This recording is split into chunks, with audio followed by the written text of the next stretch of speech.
Welcome to City Cinematheque, where the art and pleasure of the movies are the subject of serious discussion. I'm your host, Jerry Carlson, and I teach film studies at the City College of the City University of New York. Today, it's our pleasure to present one of the great masterpieces of the late silent film era, F.W. Murnau's Sunrise. This is a film that summarizes many of the visual possibilities of storytelling in cinema in its first 30 years. This is a film that is beloved in any number of ways, and in addition to that, it is a film that won a number of awards for its acting, for its cinematography, and for its direction. We'll be talking about all of those aspects after today's screening, and it's a great pleasure to have with us the novelist, short story writer, and film critic, Jim Shepard. Now, take this opportunity to relish one of the great masterpieces of American silent film and of world cinema, F.W. Murnau's Sunrise.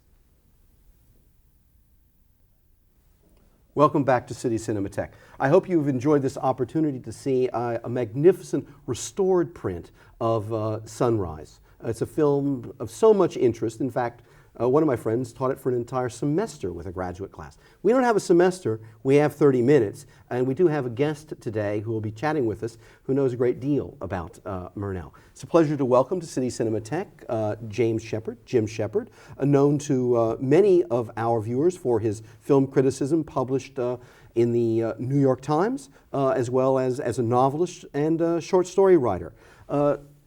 Jim teaches at Williams College, and suspiciously enough, his most recent novel seems to be based upon some German silent film director, Murnau, Nosferatu. Jim, let's start with Murnau himself, because for you, working on your novel over the last number of years, and I'm sure it goes back even further than that, you really, as the phrase would go, got into Murnau. Had to really poke around in the man's life. So let's do just a little bit of background on Murnau himself. Where does he come from? What kind of family background? How did he become a film director? And then we'll sort of move on after that to who is he by the time he's making this film? But who is he initially? Well, one of the interesting things about Murnau I began to discover when I started writing about him what led me to want to write about him was how completely mysterious a figure he seemed to be in film criticism and film history, and the kind of equanimity with which everybody approached that. People would say things like, and we know nothing of the next 6 years, but then he went on to do X, and I'd be like, why is this? Right.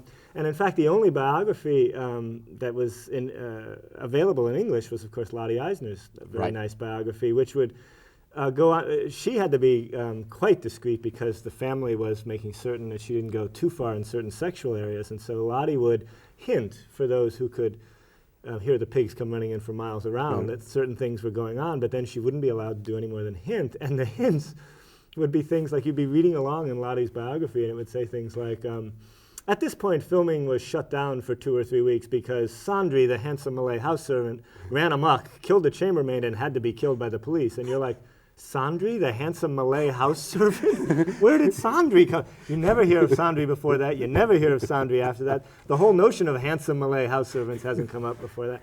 So, I mean, I came to this project because as a very, very young child, as like a 6-year-old, I had been put by a singularly inattentive babysitter in front of Nosferatu, which PBS was showing on television at that point.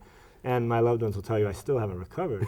And so I started teaching Nosferatu and writing about Nosferatu. And then when I wanted to write about it as what I thought was going to be an extended short story about the making of the film, I began to try and research Murnau, which I discovered was a spectacularly difficult thing to do in English. And I'd also discovered nobody seemed to worry about this. You know, people would write about Murnau and they would just have these huge gaps. So off to Germany I went, and I began to discover that all sorts of wonderful gaps in the biography made a certain amount of sense or a certain kind of sense that nobody wanted to pursue. For example, in terms of the biographical questions you were just asking, Murnau's born in 1888. He comes from sort of a pasture area, a farming area of Germany, Westphalia, around Westphalia. His family moves around a lot as kind of nouveau riche, and is always looking to move up. he gets into theater by essentially going to university and telling his dad he's studying philology for a while, but actually backdooring his way into the philology strategy. The philology strategy, as we all know it, and backdooring his way into Max Reinhardt's theater, and becomes quite a proficient director and a star, but is quite limited by his height as a star. And apparently he was also kind of a wooden actor, but there's some debate about this. Okay. Then he goes into the Air Corps. And the biographies that you read go something like this. He's absolutely passionately committed to theater, wants to know everything about it, goes into the Air Corps, comes out, starts making training documentaries, and starts making movies. And you go, well, what happened to theater? And they go, well, who knows?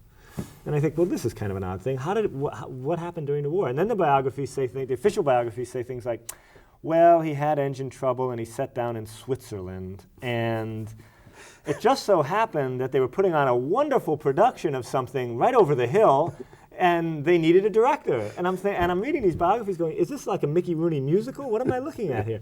And in fact, the one thing that both Eisner and German critics in Germany have stayed away from, but seems to be clear and clear as you look at the information, is that he not defected, but he deserted. He deserted. The AOL. He went, and in fact had arranged to have work for himself in Switzerland when he got there. Because I don't know if you've ever seen, he flew an Albatross, a World War I fighter aircraft by that point. I mean, he started on two-seaters, but he ended up in an Albatross. I don't know if you've ever seen an Albatross, but somehow he managed to bring that plane down so that it was destroyed and unflyable, and he was unhurt. And that's kind of hard to do. And in fact, when you look back over his flying record, you discover he had like 6 crashes from which he walked away more or less unhurt. And you think rehearsal. Yeah, and you think, now how many people in World War I have survived 1 crash? Never mind 6. So clearly, Friedrich was bringing it in and seeing what he could. Okay, so that was sort of a revelation that began to power the novel and began to power my understanding of Murnau as a filmmaker, because I began to think this was a figure who was much more vexed, much more fraught about his relationship to society than was often portrayed as being, I think. And of course, the other thing that I discovered that Eisner hints quite broadly about, but the depth of it I hadn't quite figured out until I did the research, was how obsessive his connection to the great love of his life was. And the great love of his life was another a poet named Hans Ehrenbaum Degeler, who was killed in the war. And go figure, a few weeks after he gets the news of that, he has this crash in Switzerland, and he's out of the war. Okay, well, that's just the way things broke. You know, coincidence is quite a strange thing. They do happen, and why pursue them? That's the way I look at it. Then he goes on to make a number of films which are legendary and completely lost. You know, things like Satanus and things like Janusz Koff, the Dr. Jekyll ripoff. And then he makes some of the films that still exist, like Nosferatu and The Last Laugh. Heads to America because the money's there, but also because he always had a very fraught relationship to Germany. On the one hand, he seems to me, and I'm sure to you, firmly in a tradition of German Romanticism. He's clearly bringing together the Expressionism that's the heyday, at least in film. It's long since passed and everything else. The heyday in film and the kind, the Swedish naturalism of people like Seaström and all of that. Nevertheless, he's always considered to be not German enough. Which, go figure. And in fact is always being beaten up in the German press with Lang and people like that. And in fact, those people are beating up on him too. And I think for him, the final straw may have been the furor in the press when he was given, or essentially won, the job of directing Faust. Right. And everyone just thought, and when you read the things at the time, you're just shocked at how openly people will say, well, he's not German enough to do Faust. He's just not German enough. And whether they mean he's a social climber, whether they mean he's gay, whether they mean any number of other things, I mean, they can be vague about that. Right. But that, I think, bothered him a great deal, and yet also fed into exactly his central sense of himself as, one of the most famous of his quotes is a quote that he wrote to his mother from the South Seas near the end of his life, and he said, I am at home at no place, at no country, nowhere, essentially. Well, that then takes us back to something like Nosferatu and why not just Jim Shepard is obsessed by that film. I know you thought it was a singular obsession and all of that, but that has to do with his ability to create in the films both this sense of at-homeness at certain times, but then this uncanniness, this Absolutely. not at homeness that really, to my mind, he's the first person to successfully do it in film, and it's a very interesting contrast with something like, another strange young boy who becomes obsessed with cinema in the 20s, Hitchcock, Yeah. who then, as we all know, develops suspense. But there is this contrast between, the kind of the particularities of suspense that someone like Hitchcock develops and this aura of places where you can feel comfortable and places where you're not uncomfortable. And Nosferatu is one of the greatest examples of that still in film. And film history. As is Sunrise too. I mean, Well, I think yes. I think in fact maybe one of his greatest achievements, as you say, is the ability to infuse space with a kind of strange familiarity, if in fact, or familiar strangeness. Right. I mean, I think it's Henry James says about Robert Louis Stevenson something that I always tell my writing students, and that is it's his achievement to sort of make the familiar strange and the strange familiar. And what Murnau does maybe better than anybody else is show you something what seems to be quite ordinary, and yet make it resonate with the sort of emanations of the uncanny or emanations of some kind of unease. And you just think, what am I looking at here? And why is this, we're not looking at Caligari's painted sets. And Exactly. And yet there's something he's able to bring out. And in fact, part of it is movement, but an awful lot of it is light as well. And I think Murnau's place in film history is, well, people have talked about all sorts of ways in which he is a monumental figure, but certainly he has to be right in the forefront of those people who are bringing cinematography over mise en scène, essentially, Yep. who are saying, look, I can change anything you put out there. It's not simply what I put in front of the camera. Watch what I can do with it. And his ability to transform space, even before he can move the camera, which of course he and Karl Mayer and his cinematographer, who's it? It's Rocher and Struss in this one. But yeah. then I'm thinking in The Last Laugh, whether it's Wagner, I forget now. But anyway, Is whoever it Freund? Oh yeah, Carl Freund. I'm Carl sorry. Freund, yeah. What a gaffe. Anyway, even recorded before, forever on even videotape. before, exactly. Even before they can get the camera moving, I think Murnau is brilliant at figuring out ways of animating the frame, even if the camera can't move. For him, space is a shot is not simply a static composition, but a space that's open to all sorts of intrusions. Absolutely. In and out of the frame. And one of the things that completely floored me, even as a 6-year-old, about Nosferatu, that I think is utterly startling about Sunrise, is how evocative the tones of the spaces are, and yet how incoherent mapping the space would be if you tried to do it. You're like, what exactly is the deal with the lake and the village in Sunrise? And these people, like, let's get on our little lake and let's go for a ride. And hey, look, there's some sort of Walpurgis Nacht over there. I mean, it's a metaphoric space that's quite evocative, Right. So that when you see when they go by that sort of campfire at night Right. and the figures are cavorting, you don't laugh.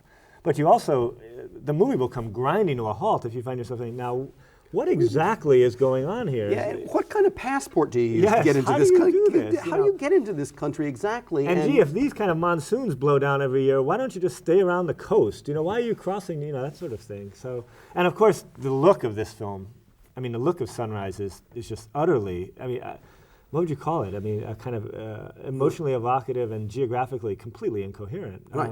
And I would also say hypnotic, which really does bring us back to not just the in a certain sense the cheap way of phrasing it, about where are we exactly? Can I find this on the internet? No, but rather it is like, what exactly kind of reality are we experiencing here? Because on the one hand, there are all these things that that have naturalistic touches, but this is no kind of naturalistic film. It's not over the top like Cabinet of Dr. Caligari or Nosferatu. They do it in very, very different ways, in which we're clearly in expressionist space, capital E. This seems to sort of drift back and forth in the manner, I don't want to nail it down, just say, oh, it's a dream, but there are dreamlike features to this space, and it seems to shift around. There seem to be certain rules operating at certain moments, and then they don't really quite hold in the Yeah. same way for space. I mean, the space seems plastic in certain ways at certain moments. And the narrative doesn't worry about it exactly the way Dream doesn't worry about it. I mean, it has the fluidity of the dream state, where you sort of go, oh, I think wait, what is this? And the movie, notice, isn't wasting precisely the sort of energy Hitchcock would worry about, where he'd say, how did we get, the audience is going to worry about how we got to there.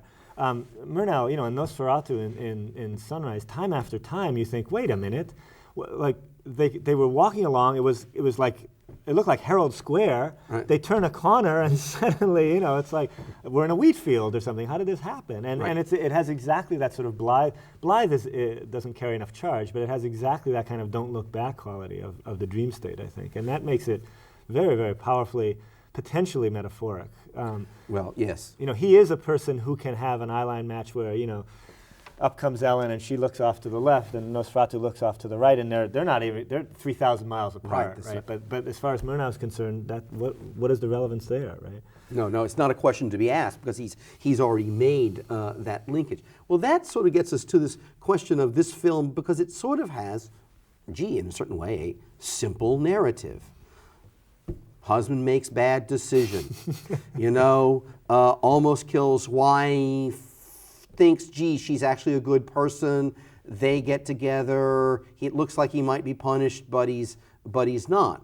And I don't mean to be making fun of it, but those really are the bare bones of it. So this is another one of those examples of you can't, you know, you and I can talk for quite a while about narrative structure and elaboration in Citizen Kane, Hiroshima Mon Amour, and The Big Sleep. You know, and who did kill the chauffeur? Right. You know, but there's no question about who killed who, or the chauffeur, or one narrator's reliability, or another. All of the basic story points are clear. Okay, but at the same time, he manages to create this enormous freshness on something that would seem to be utterly predictable, which also adds that other layering of the fairy tale-like quality, of the sense that fairy tales keep bringing us back to obsessive narrative patterns in which when the child says, tell it to me again, well, it's tell it to me again because I keep getting satisfactions, or I keep seeing this or experiencing it. You're even not seeing experiencing it in new ways, which also relates to dream states, because when we have repeated dreams, we keep coming back to them because there's something we're trying to work out through those same narrative and dream logic materials. Yeah, and in fact, in terms of that dream state, there's a way in which the inexorability of the simplicity of the narrative creates a kind of feeling of inexorability, as though, I mean, you can feel this huge burden on George O'Brien's shoulders, and of course he's actually wearing lead boots so that he will walk like, you know, Boris Karloff. And here he is telegraphing to one and all, I don't want to have to do this, I really don't want to have to do it, but I guess I have to do this, and sort of clumping through this life in terms of where he's headed. And there's this amazing quality of psychological burden, I think is the way I would put it. And I was struck seeing it again after having done the research on Murnau by how much there's this quality of a dream of a second chance in Sunrise, and this quality of if only I could get it right once. I know I've blown it. And if only I can get it right. Oh, I did get it right. Oh, I've blown it again. Oh, I did get it right. And the burden of having lived with having made the wrong choices is palpable in this film. And I think one of the most famous moments in the film, of course, when they're on the streetcar, where all of the evocative power of that comes from what can O'Brien say? All he can do is sort of mutely stand there while she stands there with her head down, and these gorgeous images flash by, and there's this great juxtaposition of the beauty of that with the anguish of what they're going through. But you feel this great weight no matter where we get. That's why I think American reviewers kept saying, this is a Germanic movie. This is so Germanic, you know, because everybody seems to be just burdened down by everything. But here you have a man who felt as though he badly betrayed the great love of his life. The great love of his life was then killed before they could be essentially reunited. He never really gets over that. And he makes film after film after film in which there's this mortifying fascination with the terror of the wish, is a way of putting it. You know, whether it's the vamp or the Nosferatu or whatever, this figure who says, I have the power to bring out something truly terrible in you. I'm only going to do it once, but you're going to be haunted by it for the rest of your life. And of course, O'Brien just carries this off amazingly well until you get to that split where he decides he's a good man again. But even then, you get continually, you know, one second chance after another. And I was terribly moved watching it this time by that dream of invulnerability when they walk through the traffic. Oh, the indeed. lovers walk through the traffic. And here I am thinking, you know, this is not that long after the love of his life has been killed and he never had a chance to get, and here he is imagining, you know, imagine if, I mean, it's like that line about mosquitoes can fly through raindrops without getting wet. And you think, how do they do it? And here you have this traffic going. Oh, yeah. And, you know, as long as we have each other, we cannot be touched, right? Whereas before, it was clearly dangerous negotiating traffic. And yet, once we get back onto that lake, it's all going to happen again. But it really struck me, the narrative structure, as you were saying, is as simple as it is. It's one staged second chance after another, ending with the final second. You know, it turns out she's alive, we can go on from there, blah, blah, blah. Well, and one of the things that we have to point out is that this is one of those films that while the narrative bare bones are, you know, bare, this is a film that has so many motifs that continue to repeat and build in one way. And if we, you know, take the notion of motif to really mean any repeated patterned kind of thing, I mean, that can be something at the level of prop, like the bulrushes and the way in which that's transformed from what will save him to what will save her into those stunning shots of the loss, fact really. Of loss. Yeah. Exactly, and you're just looking at a bunch of, you know, weeds on water, you know, and yet the emotion that he's capable of getting out of that. But then again, he uses things like camera movement as well in this. We have the journey into the city or out of the city, and the measurement of how different they are as a consequence of the way they're feeling, what they're seeing as that camera is going in and out. So we're constantly being given this rich sequence of things that we can measure their feelings by, even when none of them are psychologically profiled, and it's just, you know, the man, the woman, and the woman from the city. He goes away. It's very interesting because there's a kind of tension. On the one hand, he wants it as this archetype of what it is, and yet he keeps imbuing them with things, but not the normal, not like, well, what's it? How many sisters does he have? You know, and is his mother-in-law? You know, it's really, he's killing his mother-in-law. None of that. He manages to focus on the characters and to get this out of them, which brings us around to something you've already touched on, which is the acting in the film. Because I think silent film acting, which is not one thing, it's many different things, matching with many different styles of filmmaking during the teens and the 20s, is sometimes problematic for modern audiences, because there is a kind of naturalistic norm that has, you know, taken hold. Thank you, Actors Studio, or whatever you want to say about it.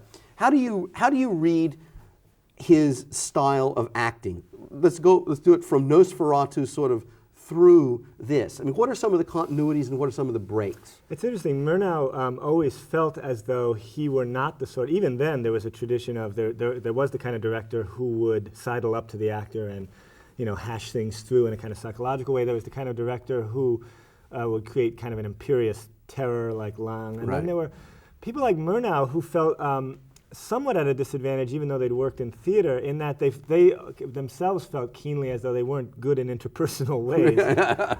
And Murnau, one of his central strategies, it seems, was to incorporate all of the actors into this sort of system of movement that he was always setting up, either within the frame or once he could animate the frame with the camera as well. So that one of his strategies was continually to give everyone a personal rhythm of movement, or what he called a tangible trace, essentially. So that if you watch, whenever Max Schreck as Nosferatu and Gustav von Wangenheim as Hutter are in the same shot, the way they move is very, very different, but continually consistent, you know, so that there's always a contrast. And the same thing is true in Sunrise. I think we have George O'Brien being told, I think Murnau, most of his energy is going into showing O'Brien how to move. And most of his energy is going into showing, what's her name, Livingston, the woman who's the woman from the city, how to move. And whenever he gets together what he thinks is the source of evil energy and the person who's going to be tempted, that's usually when the greatest contrasts occur. And early on in Sunrise, it's quite dramatic. You know, George is like, oh boy, am I in your sway? And this woman is doing everything. I mean, she's like the world's most energetic vamp. Right. And there's even that remarkable moment when she stands up and she just does a little, oh, indeed. you know, here we are in the downtown club kind of thing, and George is just like, okay, I'll just hang on, you know, that kind of thing. But I think what constitutes acting style for Murnau most of the time is how to animate their bodies within the frame. And he's, of course, there aren't a lot of close-ups in Murnau's work, and I don't think he's all that comfortable or frankly all that interested in having the face do most of the work. I don't think that's really where he comes from. I mean, I think he understands the expressiveness of faces. It brings us to Janet Gaynor, who is a major character. I mean, she's the first actress to get an Academy Award for cumulative accomplishment. She's in her 20s at that point, and he uses her as well as Borzage using her in other films as a kind of still point more than anything else. But interestingly, in contrast to someone like Griffith, who really will use the close-up of Gish in those ways, she becomes this kind of icon in the frame, and there's energy always moving around, always around because she her. is in the moral center of the film that people have to keep coming back to. She, I think, keenly felt that and was not happy about it because it's not, you know, it's not, in fact, she would have thought, the way you win an Academy Award. And she was also deeply humiliated and I guess had a huge running battle with Murnau over the wig that she had to wear, which you might have noticed looks like something that they pulled out of a dusty room, essentially. And he, I guess people argue over whether he was crazy like a fox or just plain crazy, but he was determined to eradicate her most the feature about which she was most vain, and that was her hair. Janet Gaynor apparently just loved her hair, and he puts this cruddy, dusty thing on her head, and she was so wretched about that, I guess, throughout the shooting, that she looked downtrodden all the time, go figure. And Murnau then afterwards is able to take credit for, you know, early method acting of sort. We're going to have to end today's discussion on the piercing question of F.W. Murnau and method acting. Exactly. and that. If you'd like more information about City Cinematheque, drop us a line. Drop it to City Cinematheque, City University Television, 365 Fifth Avenue, New York, New York, 10016. Let me give you that information again. Drop us a line to City Cinematheque, City University Television, 365 Fifth Avenue, New York, New York, 10016. Jim, always a pleasure to have you here. You make the time go rapidly. This was a very fast 30 minutes. Thank you. And it'll be a pleasure to have you come back and talk about whatever you're going to be researching for your next novel based in a German silent film. That's right. Well, whatever it is, we're lucky to have you back. Thank and we you. hope that you too will tune in, to City Cinematheque once again. Thanks for joining us today. We look forward to having you looking at us again. Bye-bye.